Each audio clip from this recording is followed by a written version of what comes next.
Today on DrPhil.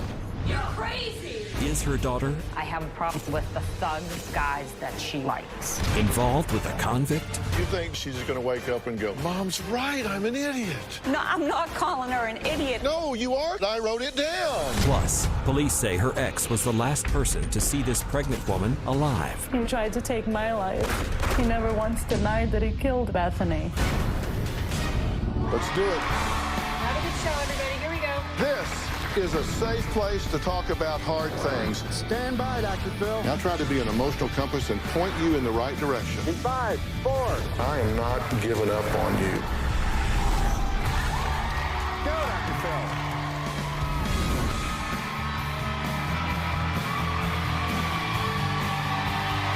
How you doing? Oh, hey, guys. Growing up, most girls dream of one day falling in love and meeting their Prince Charming, just like a fairy tale. My guest today says it's what she's always wanted for her daughter. She's never once dreamed her sweet young daughter would grow up one day and fall in love with a man in jail. Her mother worries her daughter is facing a dangerous, unhappily ever after. You give your phone number out to anybody that you would meet. Who have I gave my phone number I don't to? know. You still talk to all these different guys, accepting friend requests from people that you don't even know. You assume it's guys. You don't know. And it's pissing me off. My daughter, Jade, is putting herself out for danger to be raped. You can see your thong. Yeah. Jade dresses provocatively. My daughter wears her makeup like a drag queen. I never freaking pleased you. You need to freaking let me go. You broke the trust. When Jade was around 14, I took her phone because I'll take it periodically. It's my phone, I pay for it. And I saw that she was sending naked pictures to a boy. I smashed that phone. My mom's been crazy since I was 13 years old. You act like a psychopath and everyone sees it. Nobody's gonna hurt my daughter. She treats me like I'm 2. Jade's phone gets turned off at 11 p.m. and gets turned back on at 7 a.m. and it's on restriction between 4:30 and 6:30. I have deleted contacts. She can't take pictures. She can't access any new apps. No internet access. Because Jade has made bad choices in the past, I am overprotective of her. You're crazy. I'm crazy in love with you. Get it right. Well, Rhonda says she has every reason to be concerned. Just a few months ago, Jade started a relationship with a man she's never met, and for good reason.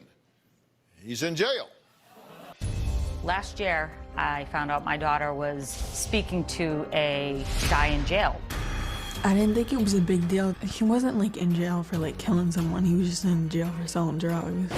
He was African American, he had gold teeth, he was tattooed from the neck to the waistline. He was a thug, a drug dealer, smoking weed in his cell.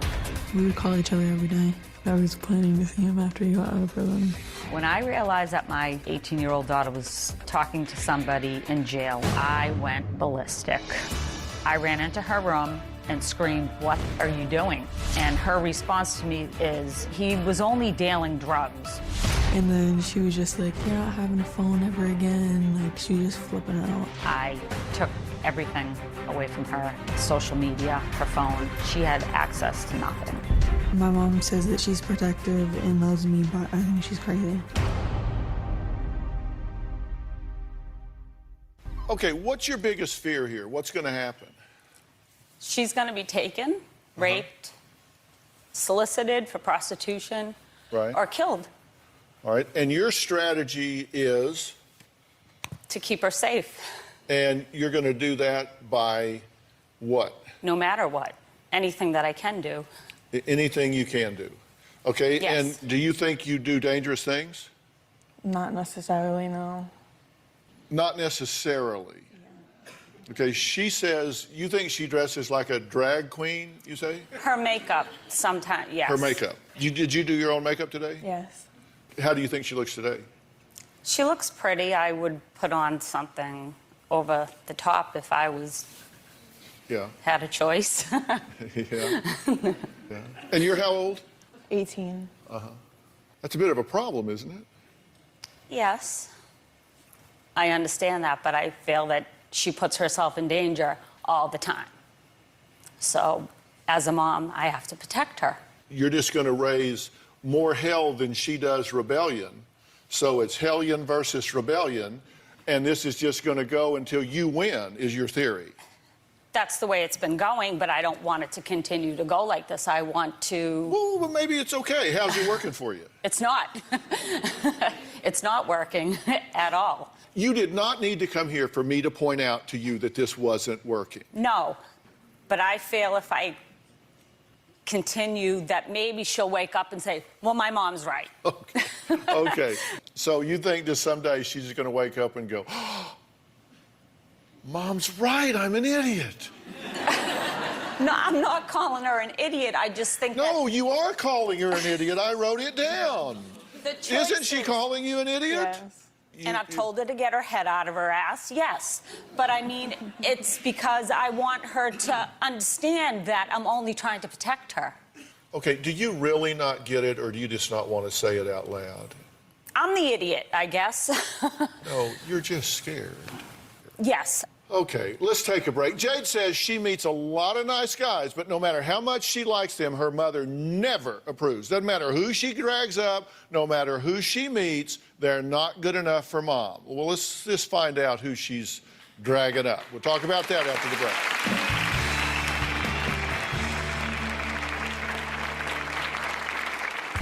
Jade texted, I need to tell you something before I come home. She said, I have a hickey. So you think it's right to hang out with him the first time out of school and have a hickey? Do you think it's appropriate? He would apologize to you. I don't want an apology. I don't have a problem with my daughter being with a black man.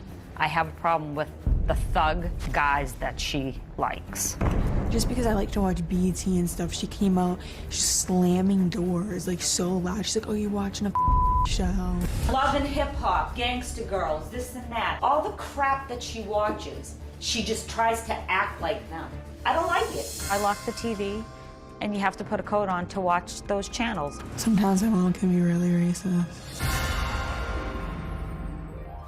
Okay, you say that you say she's a psycho. Yes. Are you giving her reason to be what you call psycho? I think I have, but I don't think she comes about it the right way. Like, I think she can... Well, let's forget about the way she does it. What are the bad choices you're making? If you're just being completely objective. Talking to someone in jail. Okay, so you're talking to somebody in jail. I was. And this someone in jail, she doesn't like the fact that he's African-American, according to you. Let's put that aside for a minute. How old is this guy? 27. 27, and you're 18. Does he have children? Yes. How many? 3. 3. He has 3 children. What's he doing in jail? You said he didn't kill anybody, so that's good. He was in jail for selling drugs. He's a dealer. Yes. He's a 27-year-old drug dealer with 3 children, and he's in jail. How long is he in jail for? Last time I talked to him, he said he only had 6 months left. So he only has 6 months left, so he's been in there a while. But he hasn't killed anybody. No. So he's like a nice drug dealer. He just got in jail because, why? He told me he sold to the wrong person and they told the cops. So he's not a very good drug dealer. No. He's a nice drug dealer, but he's not a very good drug dealer. So he doesn't say, by the way, are you a cop? No. Right? You're talking to him on the phone? Through cell phone, yes. He has a cell phone in jail. Yes. Which is an infraction of its own, correct? Because you're not supposed to have a cell phone in jail. Yes. Have you sent him pictures? Yes. Have you sent him provocative pictures? We're just being honest. Yes. You sent him provocative pictures in jail. So you're now probably well known in jail. The head girl in jail. So does he know where you live? Be honest. Yes. Not, like, what town or anything. Okay. He doesn't have your address. No. He has your cell phone number. Yes. He did, because we're going to change that. Tells her to look for a place where she wants to live because he loves her and all this crap. Has he told you he loves you? Yes. Did you believe him? Be honest. To a certain point. She did, because after he threatened me and after I called him on his cell phone. Are you a ventriloquist? Because I ask you questions and it sounds like the answer's coming from over here. She does that about everything. Yeah. She likes to answer And, for me. you know, I thought I was doing pretty good. I didn't yell. I didn't raise my voice. did I a didn't great call her job. any names. And I seem to have gotten a lot of information you didn't even have yet. Because I don't think she's going to tell you this. So I need to fill you in along the way. Well,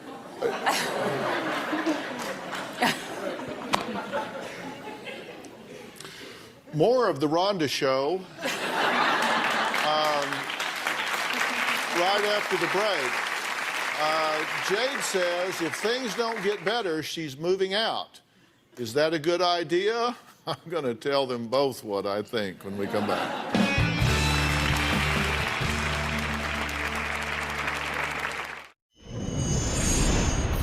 I tape DrPhil every single day. He says you never have a computer in your children's room. You always have to be aware of what your children are doing on the social media. I feel like I'm doing the right things, but it's not working for my daughter. We fight about it every single day. DrPhil, what am I doing wrong? Oh, wow, it's only an hour show. What are you doing wrong? I certainly don't think that you have bad intentions at all. Your intentions are good, your methods aren't working. Right. One thing I know for sure is that your daughter doesn't have the self-worth, the self-esteem, and the value that I would want her to have. And you pointing out her shortcomings in the way that you do doesn't help that. Right. Well, it's not that. It's. No, you need to listen right I'm now. sorry.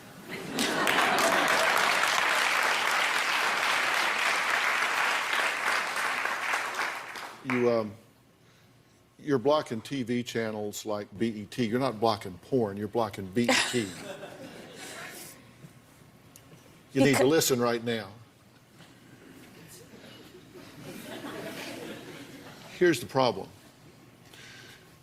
You're young and incredibly naive. You can't see around corners because your brain's not fully grown yet. I don't mean that to be condescending. I mean it to be neuroanatomically correct. Mm-hmm. The last part of the brain that grows is the neocortex, which is where you get foresight, the ability to predict the consequences of your actions. And when I said that your self-worth and your self-esteem and all is not where it needs to be, what I mean is I don't want to yell and scream at you. Have you noticed I haven't done that? I haven't said anything ugly to you, have I? No.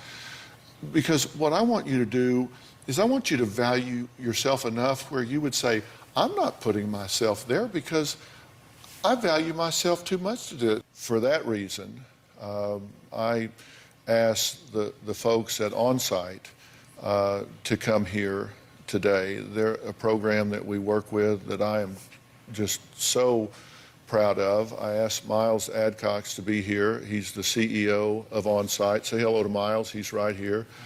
And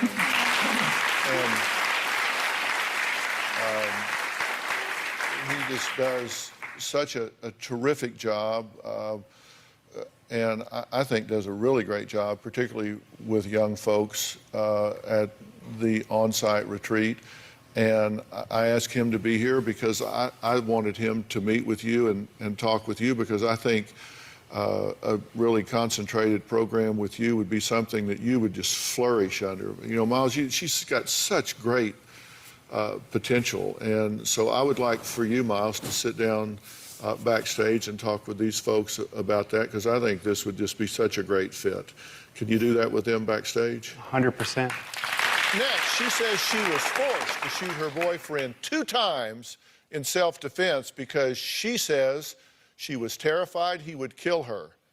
But she did not escape unharmed. It's a night she says changed her life forever. We'll meet her after the break.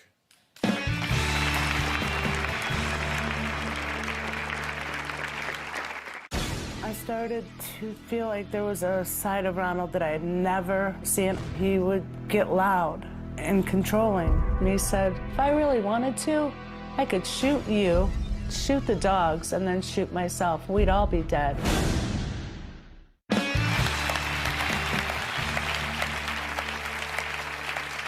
My next guest, Vicky, says that 4 months ago, her ex-boyfriend nearly killed her. He is now awaiting trial with charges that include attempted murder for shooting her in the head. Vicky says the night of her alleged attack, she feared for her life. I met Ronald about 2 years ago. He seemed to be very nice, polite, quiet, somewhat charismatic. I started to feel like there was a side of Ronald that I had never seen. He would get loud and controlling. He wanted to know my every move. 1 minute he would be very sweet, and then the next minute he would be throwing the ottoman. He would get close into my face and scream where you could feel his breath. One day Ronald brought home a puppy. And when that puppy wouldn't behave, he would choke her. She would gurgle and cry. And I couldn't save her any more than I could save myself. Another day, Ronald took me to the countertop and was bashing my head from the counter to the cupboard. He was mashing me towards the sink, and I thought my neck was gonna break. And then he proceeded to tell me that if I went to the police, that he would kill me. I started hiding my guns around the house. And he said, if I really wanted to, I could shoot you, shoot the dogs, and then shoot myself. We'd all be dead. I knew he was gonna try to kill me, and there was nothing I could do. I felt like I had nowhere to run. Well, Vicky says she finally got up the courage to leave, but before she had the chance, she says her life was changed forever. The night that Ronald attacked me and my life changed forever. He grabbed me and started going crazy. I know he was hitting me, my neck snapped. I could feel it, I heard it. He proceeded to beat me, choke me, spit on me. He was fighting me and laughing at me, and I was begging him to stop. He started to rip my clothes off. He choked me. The light flashed and the darkness came, and I was gurgling. He was so busy hurting me that he didn't see that I was trying to get the gun from under the chair. I started pulling the trigger. I shot him twice. He started wrestling me to get the gun.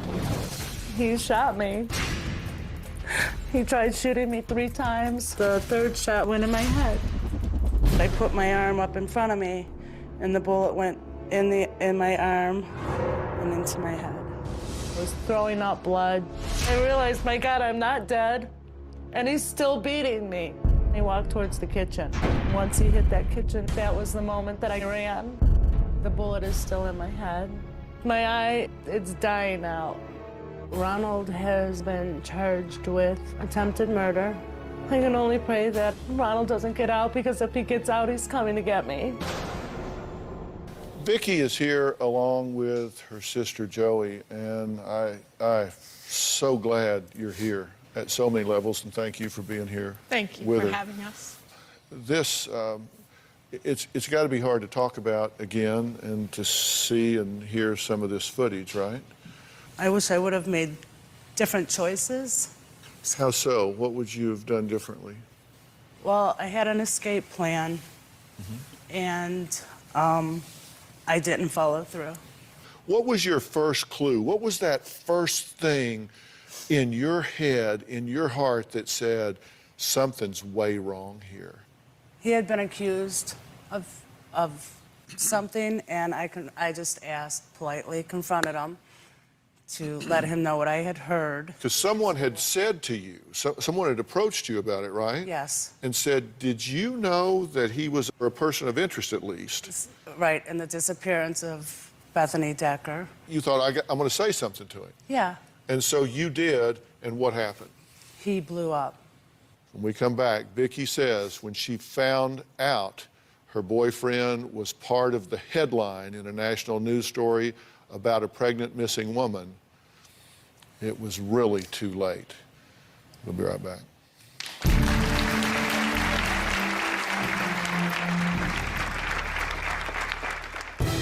Where is Bethany Decker? Army wife, 5 months pregnant with a second child, vanishes. Ronald was the boyfriend last seen with Bethany Decker. Why did the boyfriend move out immediately when she goes missing? This is about possible murder.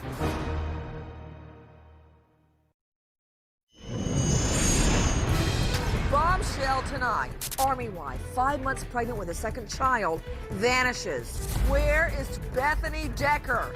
We obtained a list of what cops were looking for in the boyfriend's home. They have stated in this affidavit that Bethany told them that the boyfriend was very abusive and very controlling.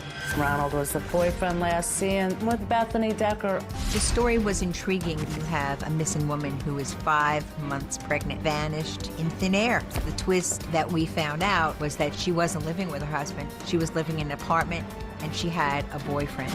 Was it the boyfriend's baby? Unfortunately, we still don't know because she is still missing. Why did the boyfriend move out immediately when she goes missing? This is about possible murder. After Ronald had moved in, he would randomly bring up Bethany and brag about how the courts couldn't get him, how stupid the police are, that he could trick them. And Ronald just told me how he could make people disappear. He never once denied that he killed Bethany. He tried to take my life. I'm 100% sure that Ronald is very much part of Bethany's disappearance.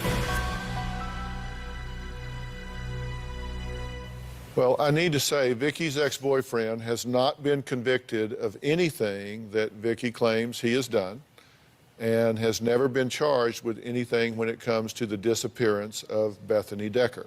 We reached out to his attorney for a statement but did not receive a response. When he brought up Bethany a couple of times, what was his demeanor when he was talking about it? As though he was big and tough and bad and could beat the system. You were convinced 100% Yes. that you were living with the man that was involved here. Yes. And I could not get out. Yeah. You had code words, right? I worked with her on a code plan because he was looking at text messages and everything. So I said, we're going to start to talk in code. When you text me these words, I have a job interview. That meant she was leaving. And so that if he saw that, he knew she needed a job. So it wouldn't be suspicious. We had an non-disclosed location that we were sending her to. And I got that text one day. And I text back, let me know if you get the job, meaning I knew it would take her a couple days to travel there. And when she arrived there, she would let me know she got that job by text. We had also set up that once she left, she would throw that phone out and we would pick up a burner phone so that she could continue her journey without being tracked by him because they had a joint cell phone account and he was looking on it. Yeah. Well, it was very ingenious of you to work that out. And as you say, you changed the plan. I wasn't thinking straight. I understand. You know, my wife, Robin, has been at the forefront to stop domestic violence. And next, we're going to talk about an exciting project that she's been extremely busy with that's helping further that mission. And, you know, along the lines of what y'all are talking about, one of the things that Robin has done is develop something called the Aspire News app. This is disguised as just an everyday app that goes on your phone, and it has a go button on it, among other things. And Robin, talk about what happens when you activate this go button. When you activate the go button, it goes out to your pre-selected friends, family members, anyone, even 911, and it will send out either a recorded message or a pre-typed message. And they know that when they get that, that you're in trouble. It also starts recording what's going on during the situation, so that if your abuser tells the police, no, she started it, they know, no, he started it. And so, yes, help is on the way immediately when you press that go button. And we're going to talk more about work that Robin is doing after the break, and so we'll be right back.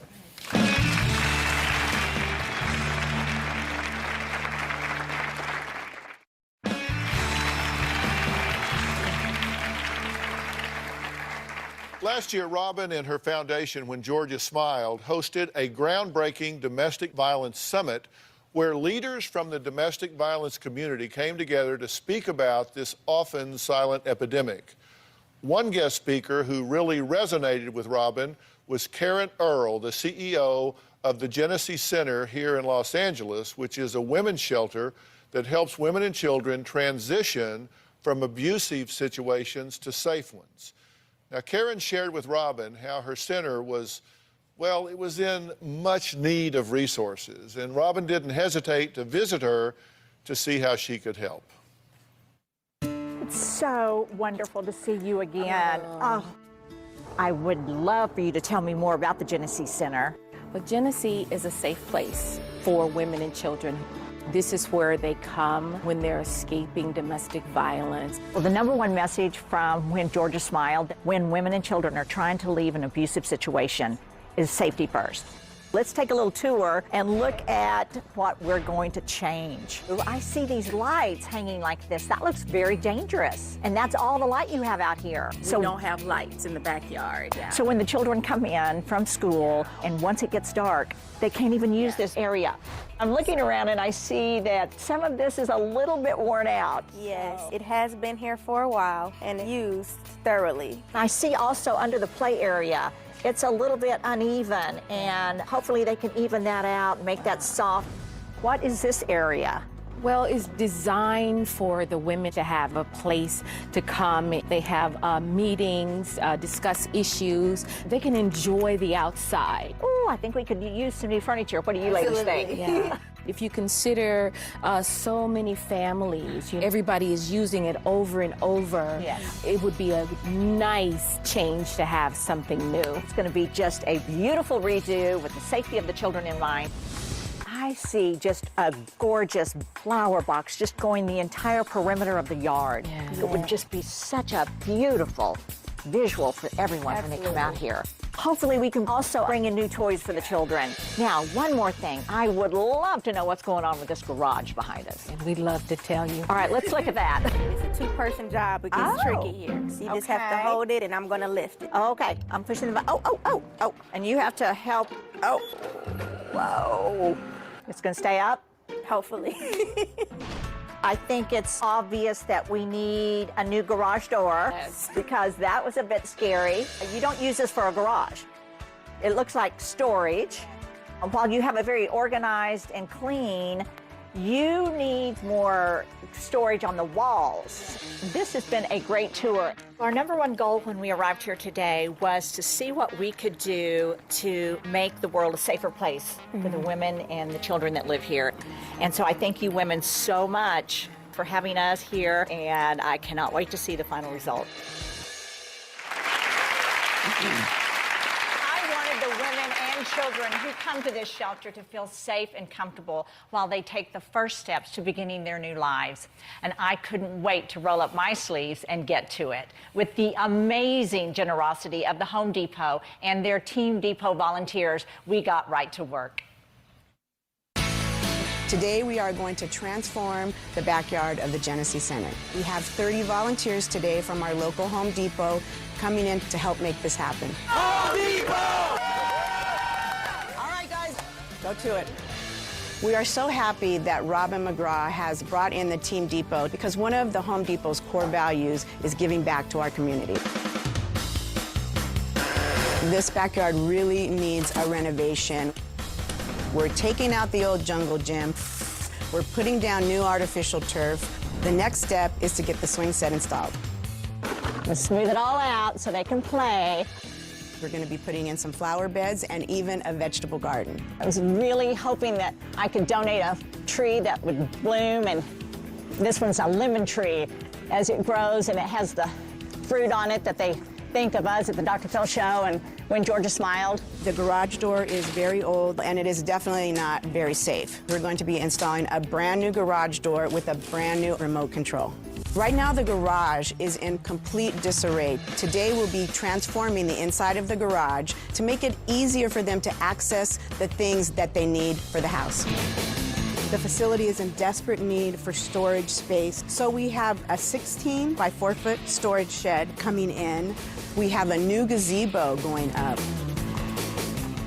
We have a new table, new chairs. We have a beautiful fountain that will be back here. We're going to be replacing the security lights because they are not functioning right now.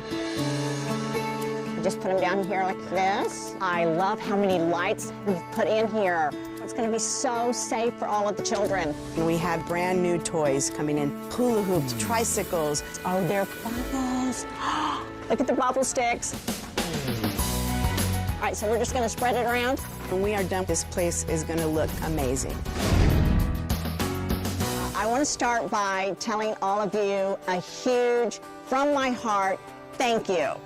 Without you, it would not have happened.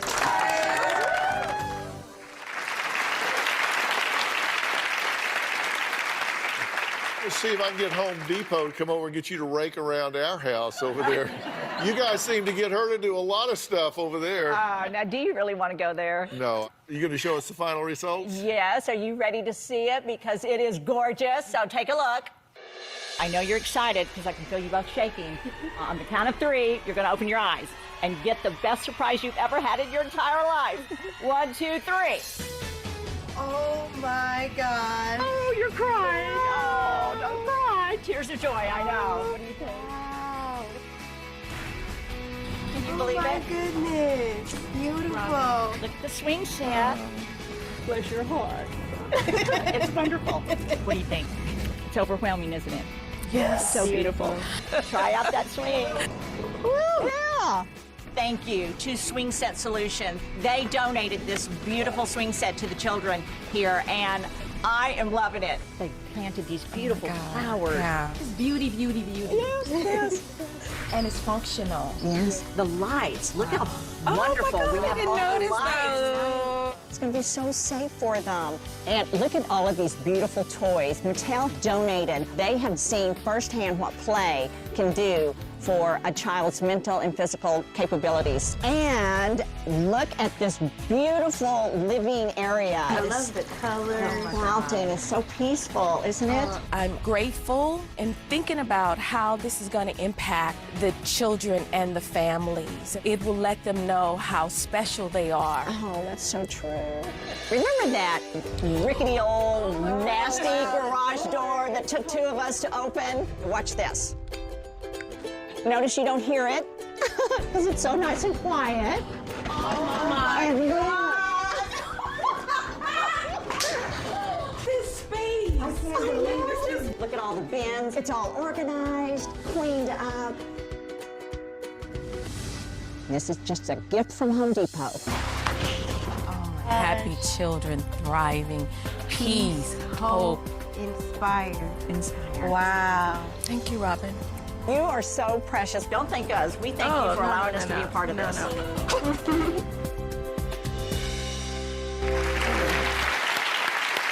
Well, joining us is Karen Earl. She is the CEO of the Genesis Center. So I'm so glad you're here. So how's everybody liking it? We're almost speechless, except we're not. We're super, super grateful to see the looks on the families when they walk out. Just complete gratitude that someone took days and days and weeks to do that for them. It's very inspiring. Thanks to Home Depot, it was so much fun to be there and be working with them. So thank you for allowing us to be there and be a part of it. Yeah. Also joining us is Stephanie Press, who is the district service manager for the Home Depot. So, Stephanie, thank you for being here and for helping out. Our associates volunteer their time. I actually have some of them with me here today. All right, nice.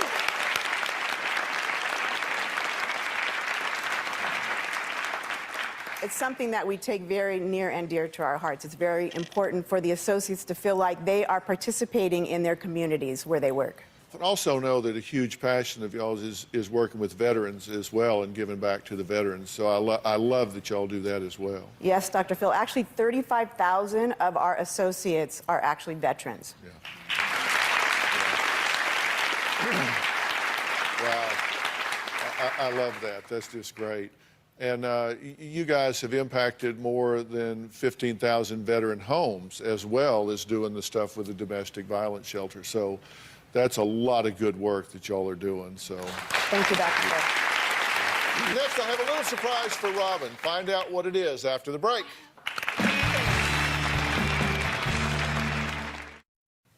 Now, before the break, I said I had a little surprise for Robin. Now, you all know one of the groundbreaking programs Robin has created is called Aspire.